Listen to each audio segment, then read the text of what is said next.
So one of the things that I get asked about, especially by family that lives, out of state, is that, how come Oklahoma is so conservative in terms of how they vote? Like, hardcore. The last however many presidential elections, we haven't had one single county vote for a Democrat. And there's a couple of big reasons. I think one of the biggest is that we use straight ticket voting, or straight party balloting, however you want to call it. And I don't think there's maybe 5 states left in the United States that still use.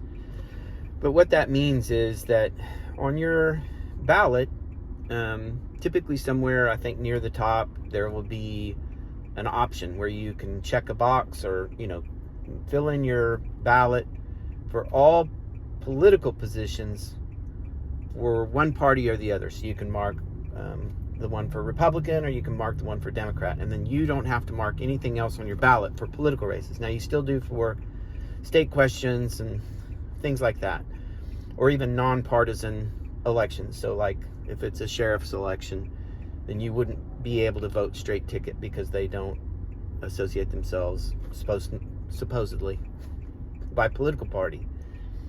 But it's I have pretty strong feelings about it. I think it's lazy.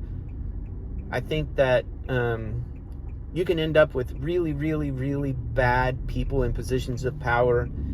For example, our state superintendent, for one. But the other side to that is, I think people need to be more educated about what's on their ballot, who's on their ballot. If there's ever something on the ballot that I'm not sure of,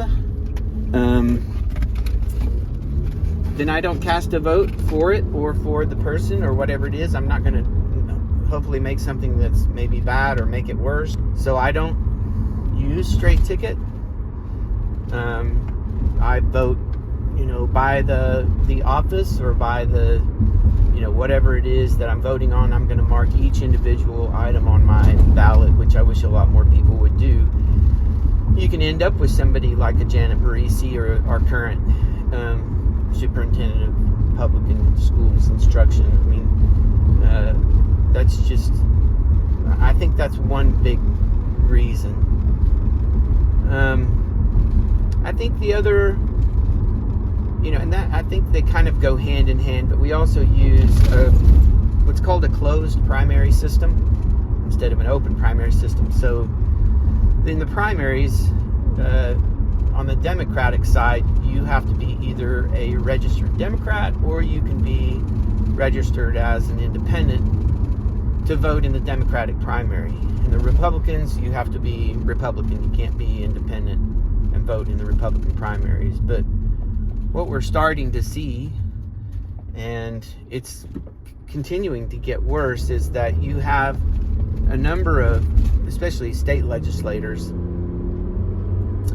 that run as a Republican. And I would say most of the time, I'd have to look statewide at our last election, but like in my district, there was 2 on the ballot and on the Republican side. But there were no Democrats that ran. So the general election basically happens in the primary.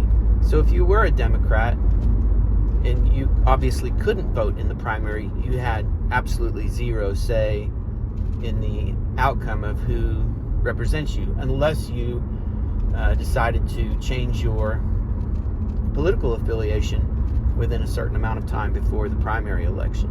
There's a lot of people that are starting to do that. People that are Democrats that are registering as Republicans so that they can actually have some kind of say in the primary system. So, hope that helps.